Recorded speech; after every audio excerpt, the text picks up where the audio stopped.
Selamat pagi Bapak Ibu dosen dan guru Pamong. Saya Saprianus Woda, bekerja di SMA Gembala Baik, Pontianak. Saat ini saya berstatus sebagai mahasiswa pendidikan profesi guru batch 2 pada Sekolah Tinggi Pastoral Katolik Santo Fransiskus Asisi Semarang dengan nomor induk 232081885. Hari ini saya akan melaksanakan praktik pembelajaran uji kinerja pada fase E semester ganjil dengan judul materi bersikap kritis terhadap ideologi, tren, dan gaya hidup yang berkembang dewasa ini. Selamat menyaksikan. Terima kasih.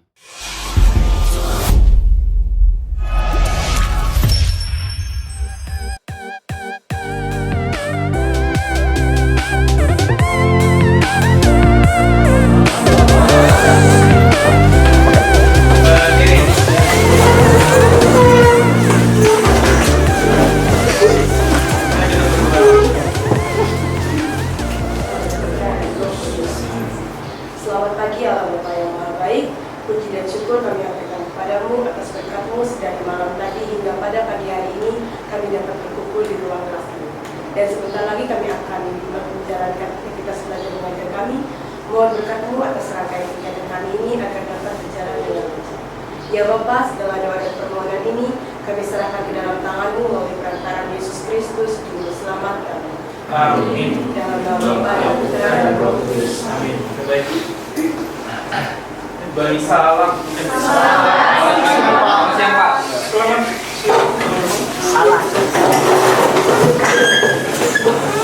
Ada yang nggak masuk? Ada semua ya? Ada dua. Lalu dalam waktu dekat ini kita udah masuk ke penilaian sumatif akhir semester ganjil kan?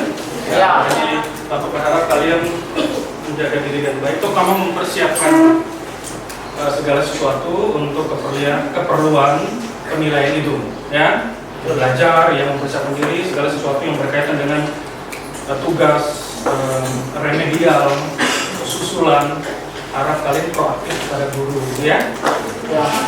Supaya nanti tidak menjadi tunggakan, sehingga nanti menyibukkan Anda, ya. Jadi harus dipersiapkan Anda. Terutama sekali itu menjaga kesehatan. Ini musim yang pancaroba, ya, mudah sekali persoalan sakit, harus menjaga kesehatan. Ada yang masih ingat pertemuan yang lalu? Ya, masih ya. Yang lalu kita bicara tentang kritis terhadap media massa ya. Massa atau media sosial itu sama aja sih ya. Sama-sama. Nah, jadi hari ini nanti kita akan lanjut dengan pembicaraan seputar kritis terhadap ideologi ya, tren dan gaya hidup yang berkembang dewasa ini. Jadi ada 3 tema besar yang dibicarakan di bagian soal manusia sebagai makhluk otonom. Yang pertama itu hati nurani. Nanti kemudian kemarin kritis terhadap ideologi. Lalu kemudian media massa. Lalu hari ini kita bicara tentang kritis terhadap ideologi, tren dan gaya hidup yang berkembang, ya? Ya. Seperti itu. Apa itu ideologi? Nggak harus kalian etimologi gitu, asal usul kata, tidak perlu. Kalau Pak ideologi itu kira-kira ini, kira-kira yang paling pahami selama ini gitu. Wah, ideologi itu apa sebenarnya? Apa itu? Pedoman atau pandangan hidup ya. Landasan juga boleh ya. Seperti itu. Ada yang punya jawaban lain? Nah, kalau secara etimologi itu ini. Jadi ideologi itu dari kata ini bahasa Latinnya ya, ideo plus logio. Tapi kalau bahasa Yunani, kalau mungkin biasa Anda ketemu itu adalah idea dan logos gitu ya. Logos itu kan artinya ilmu, ya. Logos itu artinya ilmu. Jadi dia bicara tentang kajian asal usul kata. Asal usul hakikat ide atau gagasan, ya. Jadi gagasan, ide-ide, itu ranahnya ideologi, ya. pikiran, cara pandang seseorang atau sekelompok orang, ya. Itu disebut dengan ideologi. Lalu nanti kita juga akan bicara tentang tren, ya. Kan biasa menyebut, oh sekarang apa yang sedang trending gitu ya. Tren, jadi sesuatu yang hangat diperbincangkan, sesuatu yang menjadi hot news gitu ya. Itu sangat up to date, sesuatu yang sedang digandrungi, ya. Sesuatu yang sedang viral, ya. Itulah disebut dengan tren, gitu ya. Lalu yang berikut, gaya hidup, ada yang tahu? Gaya hidup. Itu cara kita menjalani hidup kita sehari-hari. Cara kita menjalani hidup kita sehari-hari, ya. Oke. Jadi semacam lifestyle gitu ya. Sesuatu yang ya misalnya seperti kayak vegetarian atau menjadi vegetarian itu juga sudah menjadi lifestyle ya. Jadi bukan soal sekedar orang tidak makan daging saja, tapi juga sudah menjadi gaya hidup. Ya. Gaya hidup itu kan banyak model ya. Salah satunya soal gaya hidup sehat, gaya hidup yang berkelanjutan sehat. Atau misalnya mencintai lingkungan itu juga menjadi gaya hidup dengan tidak membuang sampah misalnya. Ya. Itu gaya hidup ya teman-teman ya. Tidak semua ideologi itu baik. Ada ideologi yang tidak baik. Demikian juga tren dan gaya hidup. Maka kita perlu bersikap kritis. Kritis itu kan artinya orang yang tidak mudah menerima sesuatu. Selektif ya. Orang yang bersikap selektif. Dia lihat, dia pertimbangkan secara baik itu sebelum memutuskan untuk menggunakan itu. Nah, sekarang tujuan dari kita mempelajari ini yang pertama itu supaya kalian tahu kira-kira secara sederhana apa pengertian ideologi, gaya hidup dan tren budaya. Lalu Anda bisa tahu mengidentifikasi jenis-jenis ideologi dan gaya hidup. Ada banyak sekali. Ya. Lalu yang berikut mampu menganalisis dampaknya. Itu yang penting. Inilah sikap kritis itu dibangun, gitu ya.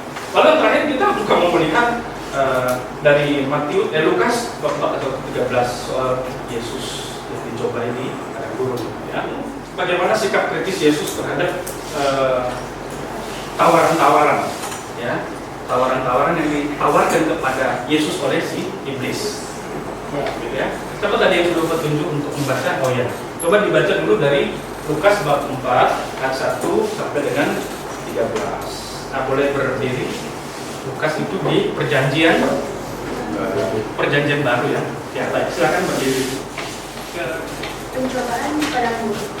Yesus yang penuh dengan Roh Kudus kembali dari Sungai Yordan, lalu dibawa oleh Roh Kudus kepada gunung.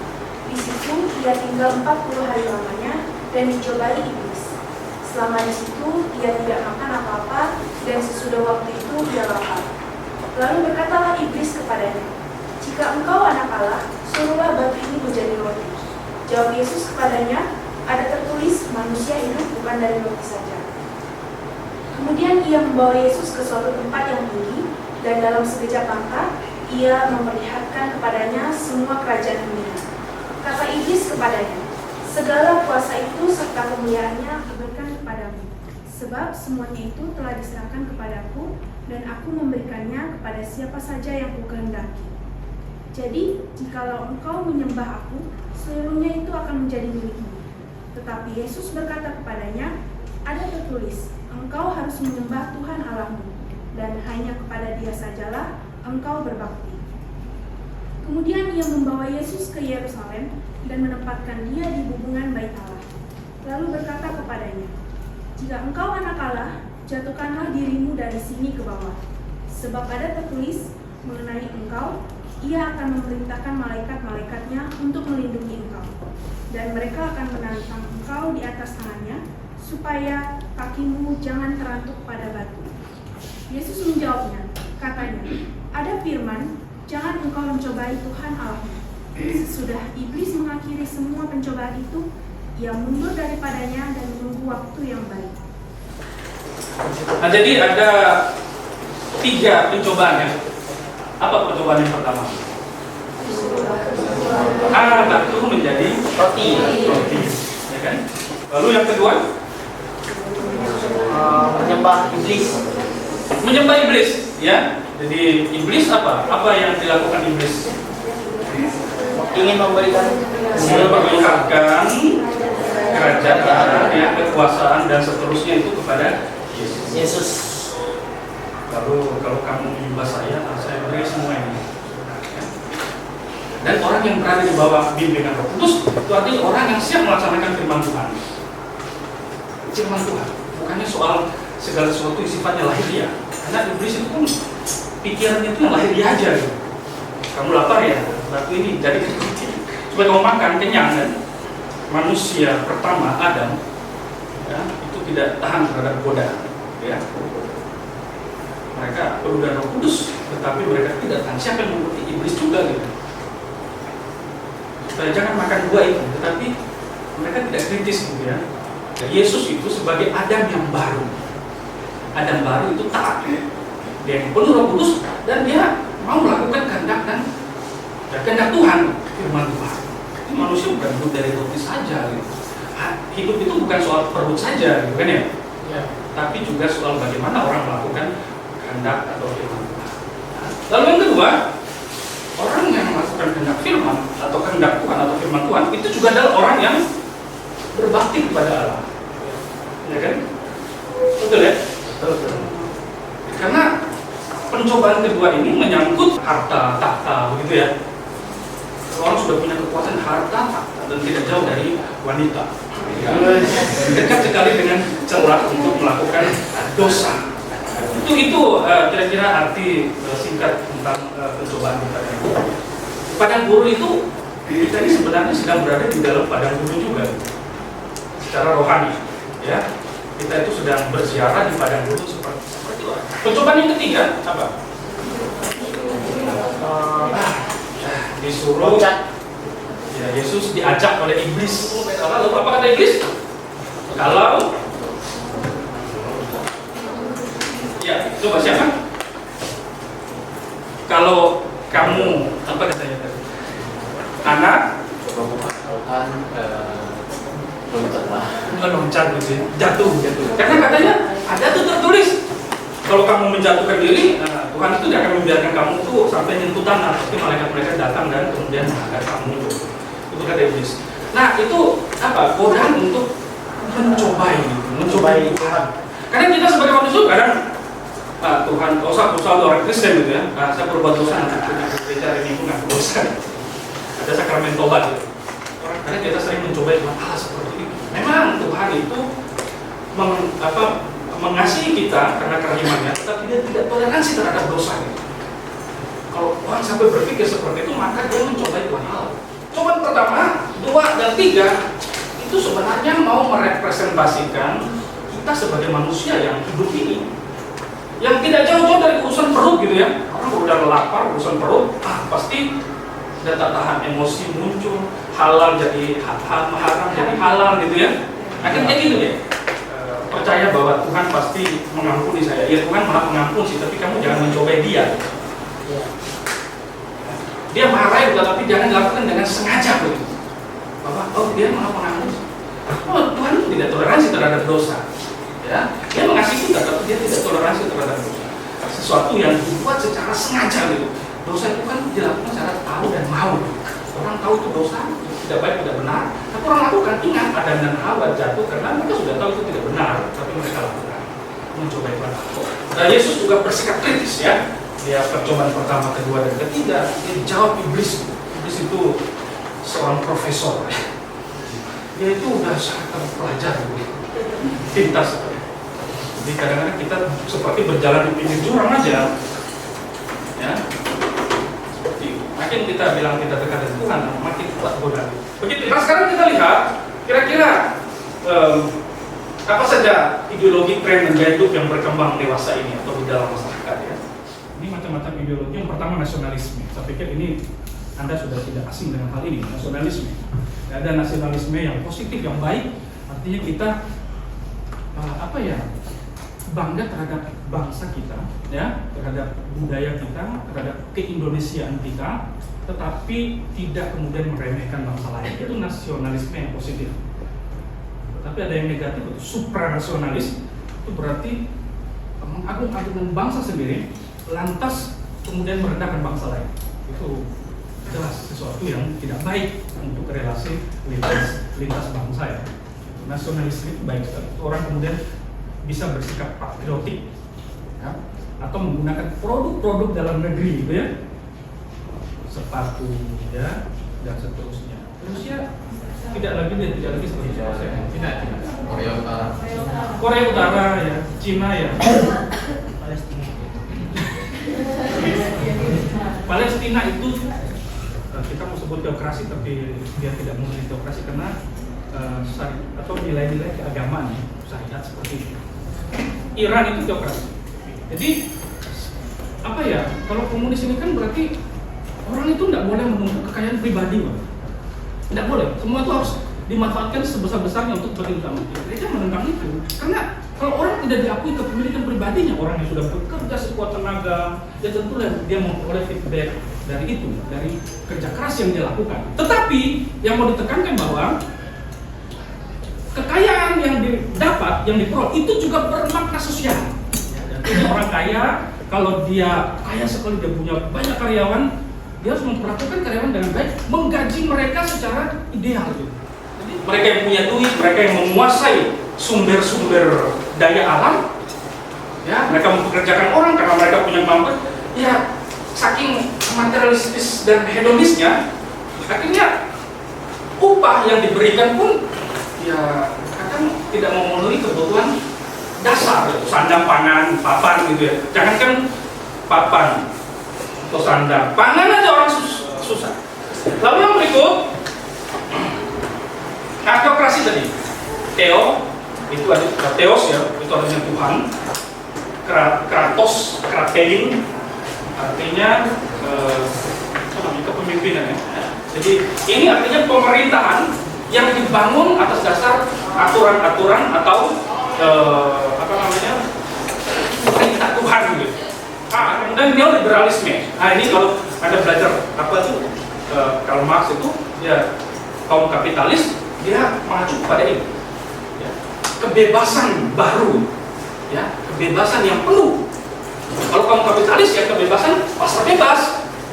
Ya, mereka yang tentukan harga. Kaum kapitalis bisa bermain mata dengan eksekutif, ya, pemerintah untuk mengatur harga dan seterusnya. Maka, maka saya bilang tadi perjuangan Marx, ya, Karl Marx itu seorang filsuf, seorang sastrawan, ya, seorang ekonom yang luar biasa. Ya, kita tidak bisa berjuang sendiri-sendiri. Kita ya harus membentuk satu kekuatan. Kita bukan berarti tidak boleh punya materi, boleh, tapi jangan hedonistik, ya, atau menganut paham hedonisme, gitu, atau materialistik, matre. Orang sebut perempuan jangan matre, ya harta itu perlu juga ya, tapi jangan materialistik, gitu ya. Jadi mengajarkan hidup yang betul itu kalau paham ini hidup berkelimpahan materi dan berkesenangan. Gitu. Kalau kamu mau senang, ya kamu harus punya banyak materi. Ya. Padahal manusia tidak hanya hidup dari roti saja. Jadi orang menjadi begitu apatis gitu dengan keadaan sekitar. Itu individualisme. Lalu berkembang. Ada istilah kepo, menurut saya tahu segala sesuatu tentang orang. Ya, dalam tataran tertentu yang boleh lah ya, tapi jangan kepoisme, bahaya. Nah, ini tren ya, tren dan gaya hidup. Nanti kita lihat, ini ada video, tapi tentang tren ini memang lagi viral di kalangan anak muda kita di Indonesia ya. Budaya Korea. Tapi ini kita lihat merupakan arti ideologi. Nanti lalu kemudian ada Korean Wave, ya. Bagaimana budaya Korea itu sungguh membius anak-anak muda Indonesia. Ya kan? Nah, kita nonton sebentar ya soal ideologi ya.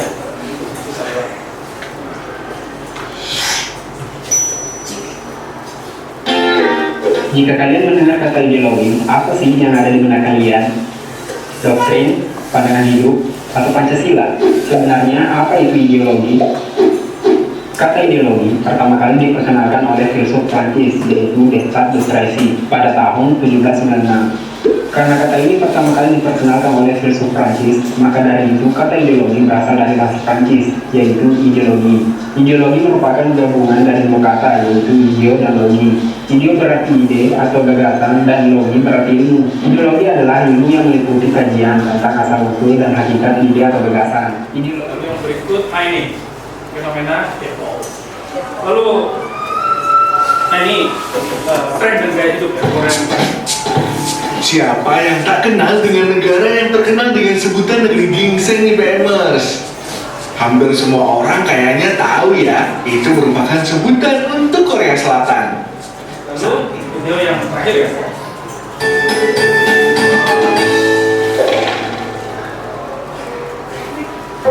Perkembangan teknologi dari tahun ke tahun kian pesat, terutama dalam teknologi komunikasi. Oke, itu ya. Jadi, saya pikir jelas ya videonya ya. Jelas, sangat jelas. Sekarang kita masuk ke dalam diskusi kelompok, jadi kalian masuk ke dalam kelompok seperti yang sudah ditentukan ini. Ya, nanti kita diskusi. Baik, Putri silakan.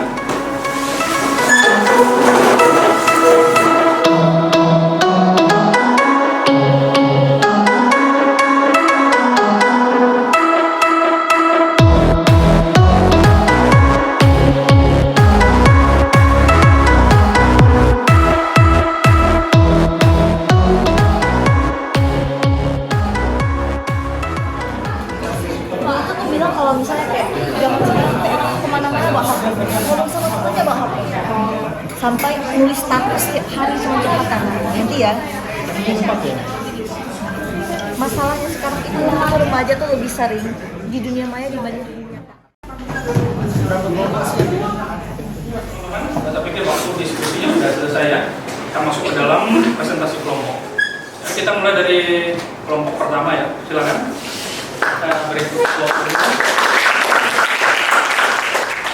Selamat siang Pak Guru dan teman-teman. Pada kesempatan kali ini kami dari kelompok pertama akan mempresentasikan hasil diskusi kami. Nah, jadi yang pertama kami akan mendeskripsikan tentang fenomena dari Korean Wave itu sendiri. Fenomena Korean Wave ini merupakan fenomena di mana tersebarnya budaya pop Korea Selatan, di mana media sosial dan media massa ini menjadi peran penting dalam terjadinya penyebaran dari budaya-budaya Korea ke seluruh dunia, terutama salah satunya itu tersebar ke Indonesia. Nah, dari fenomena ini dapat kita ketahui bahwa anak muda saat ini itu menjadi lebih menyenangi produk-produk dari Korea Selatan dibandingkan dengan produk-produk lokal.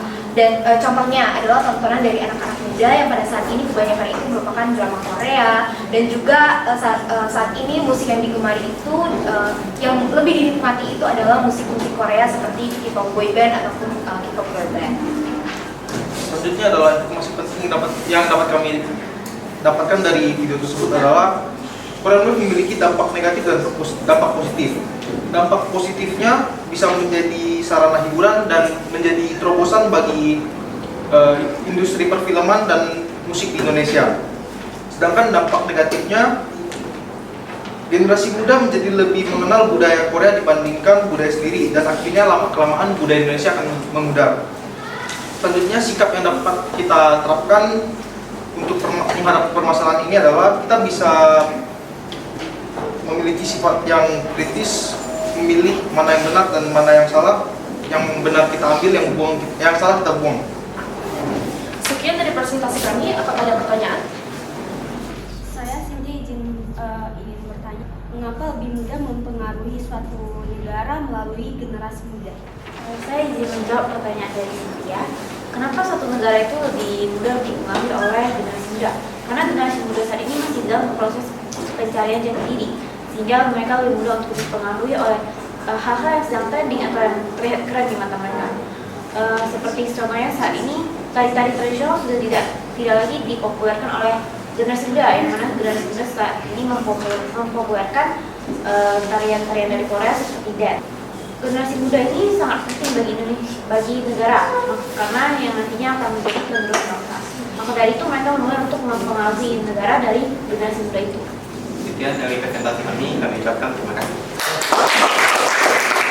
Selamat siang Pak Guru dan teman-teman. Kami Siang. kami akan mempresentasikan hasil kerja kelompok kami. Sebelum tadi Pak Uda ada menayangkan video yang berjudul tentang tren dan gaya hidup pengaruh teknologi bagi para remaja masa kini. Dan Pak Uda telah memberikan pertanyaan-pertanyaan untuk kita diskusikan dalam kelompok dan dilanjutkan oleh Miki. Baik, yang pertama yaitu apa yang menjadi konteks pembicaraan yang terdapat pada video tersebut. Nah, di video tersebut dijelaskan bahwa kebanyakan remaja saat ini cenderung menghabiskan waktu dengan gadgetnya masing-masing, sehingga mereka ini lebih cenderung hidup di dunianya sendiri, yaitu di dunia maya, dibandingkan di dunia nyata. Dalam kata lain, mereka mengalami ketergantungan.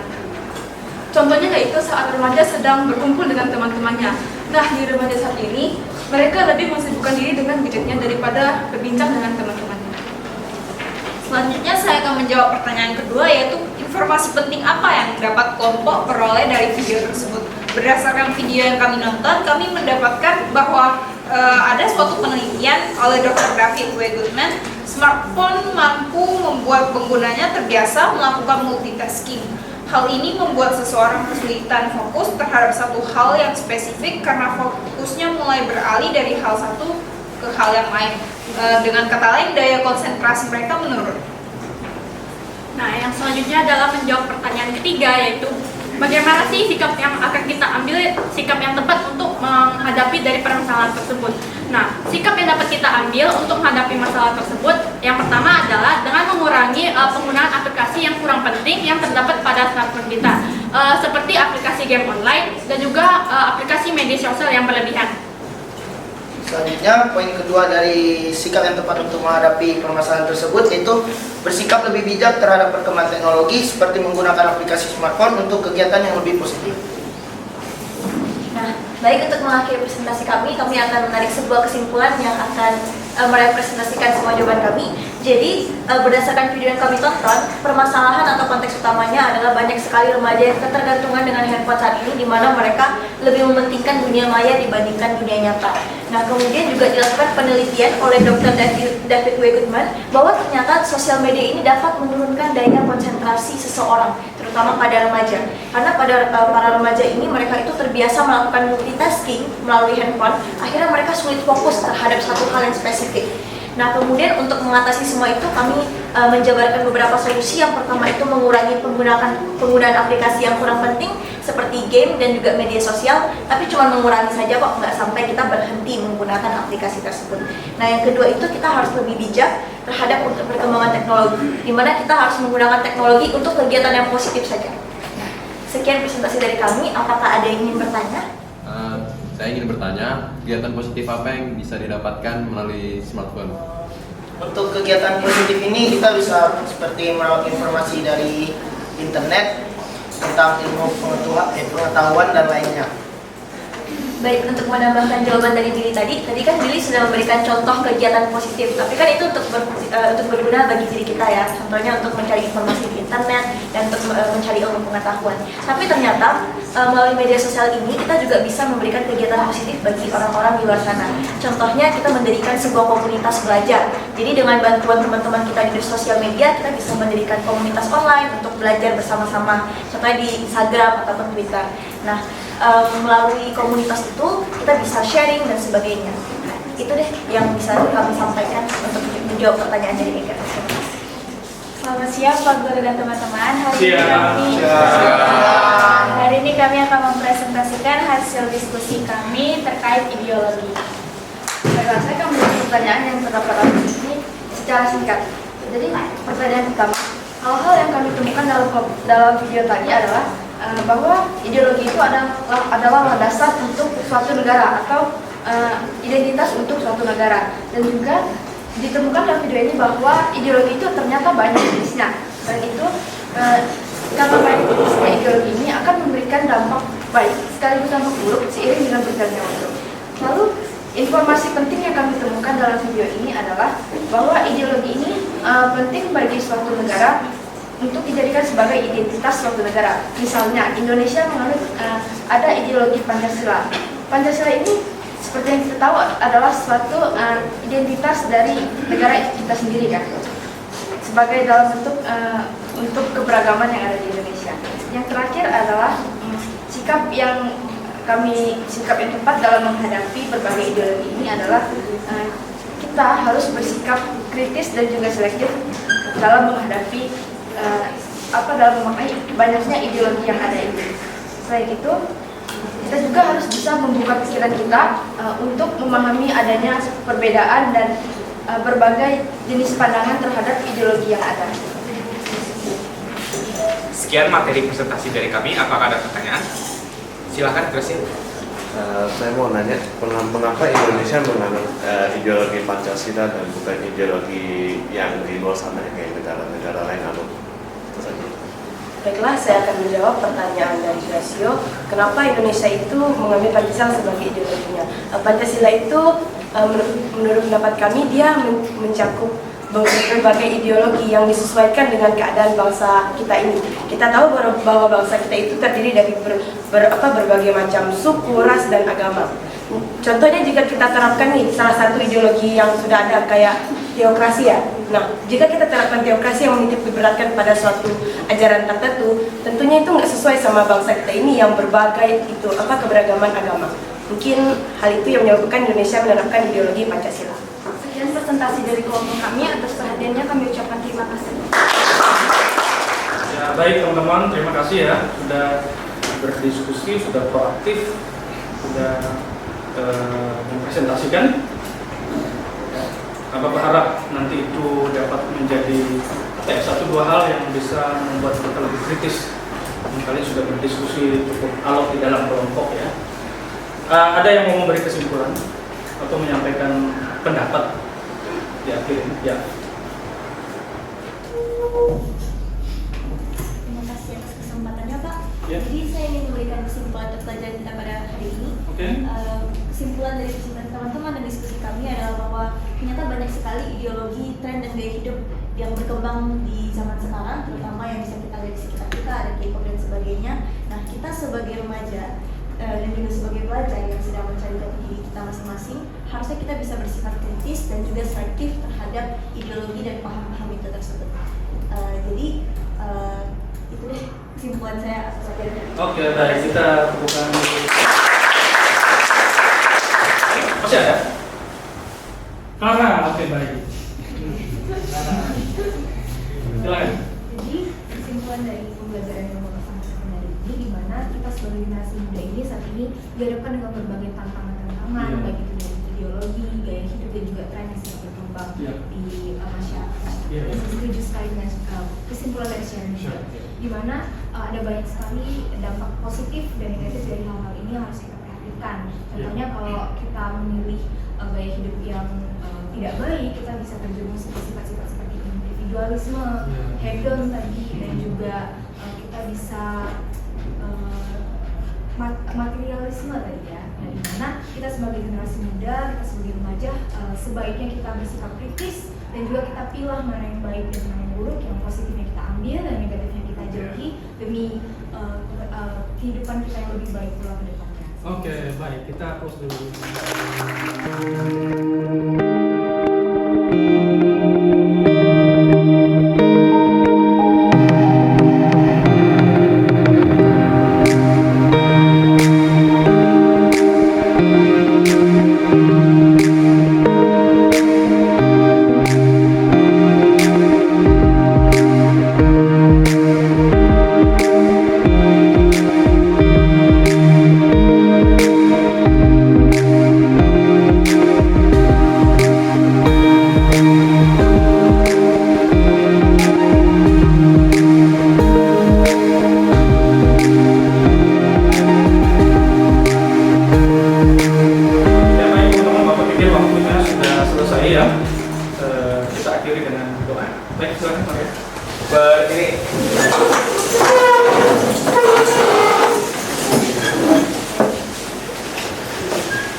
Yesus Kristus, Juru Selamat kami.